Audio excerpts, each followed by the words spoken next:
Have you ever wondered what makes your computer tick? Deep inside the humming box lies a tiny chip called the Central Processing Unit, or CPU, the brain of your computer. This small but powerful component is responsible for executing every instruction, from opening a web page to running complex simulations. Building a CPU from scratch might sound intimidating, but it's an incredibly rewarding journey into the core of computing. This guide will take you through the process step by step, making seemingly complex concepts easy to grasp.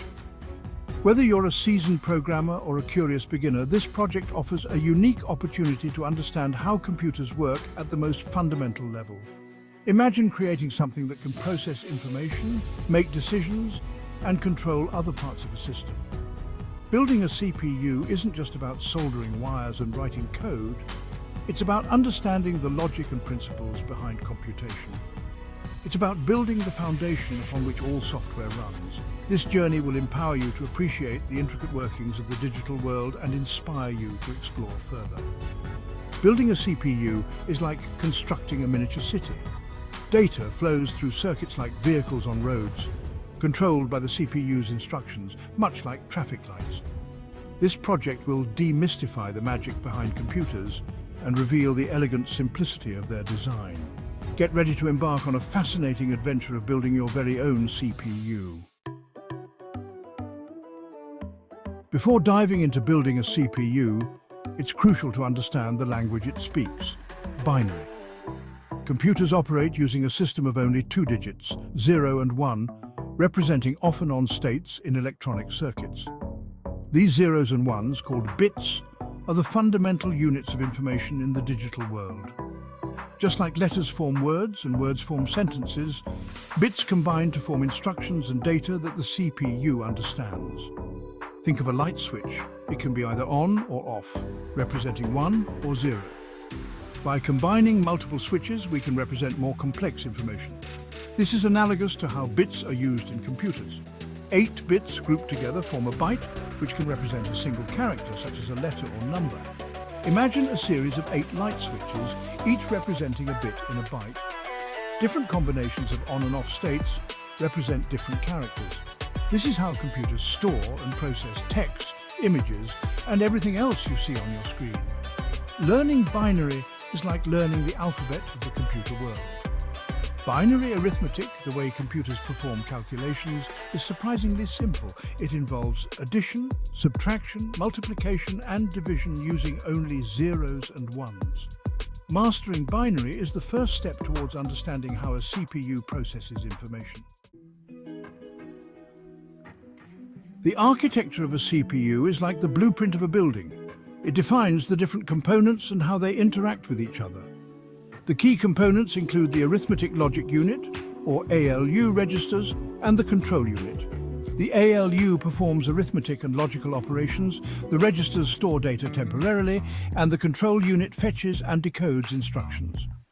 Imagine the ALU as a calculator performing additions, subtractions, and comparisons.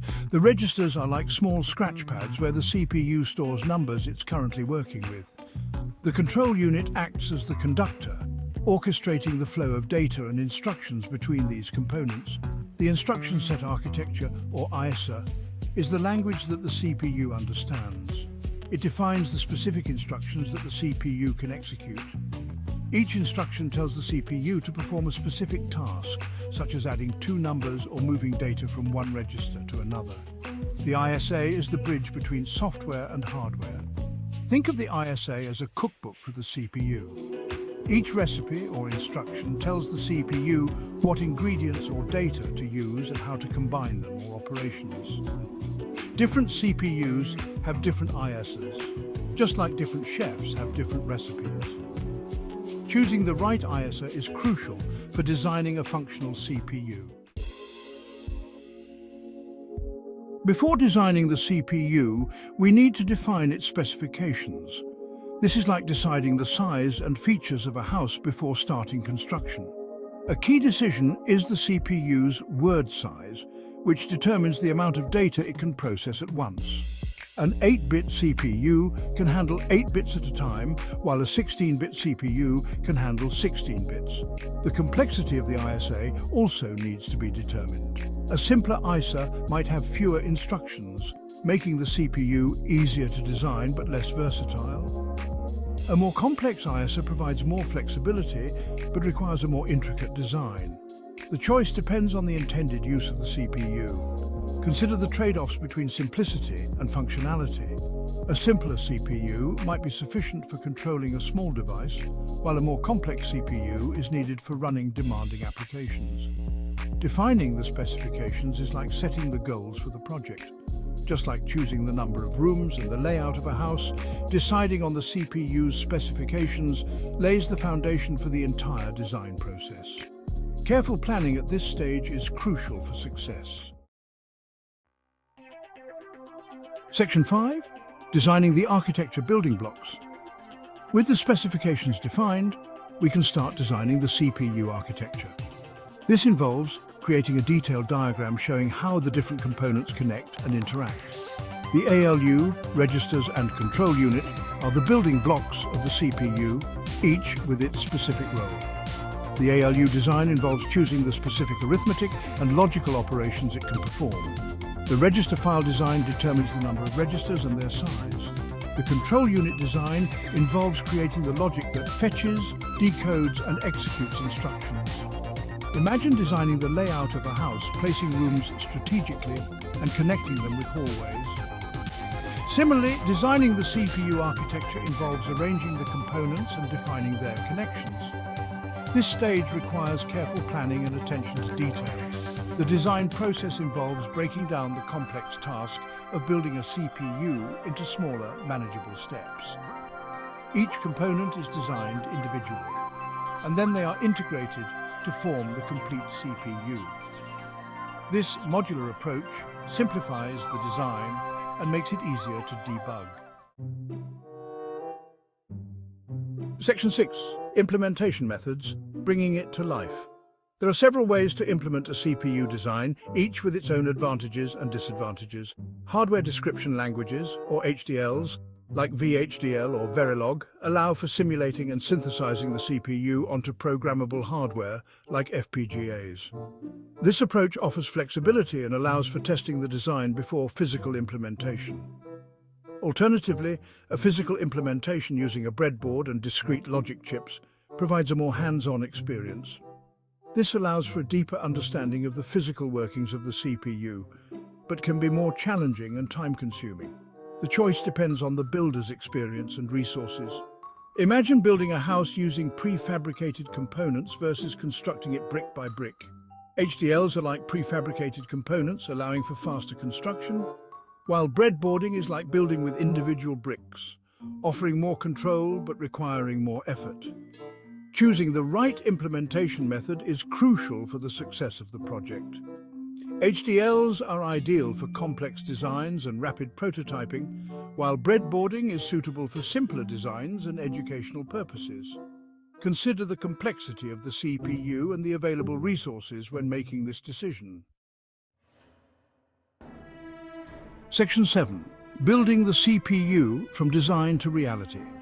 Once the design is finalized and the implementation method is chosen, the actual building process begins. If using HDLs, the design is simulated and synthesized onto an FPGA. This involves writing code in the chosen HDL, verifying its functionality through simulations, and then programming the FPGA with the generated bitstream. For a breadboard implementation, the individual components are connected according to the design diagram. This involves careful wiring and testing to ensure all connections are correct. The process can be intricate and requires attention to detail. Imagine assembling the prefabricated components of a house or laying each brick carefully. Building the CPU involves connecting the components, whether virtually in an HDL or physically on a breadboard. This stage brings the design to life. Debugging is an integral part of the building process. Errors in the design or implementation can lead to unexpected behavior. Careful testing and debugging are essential to ensure the CPU functions correctly. Section 8. Testing and debugging, ensuring functionality. Testing is crucial for verifying the functionality of the CPU. Unit tests are performed on individual components to ensure they work correctly in isolation. Instruction testing involves running specific instructions and verifying the results. Debugging involves identifying and fixing errors in the design or implementation. Guys, hope you enjoyed this video. Please like and subscribe for more. Please wait for the next part.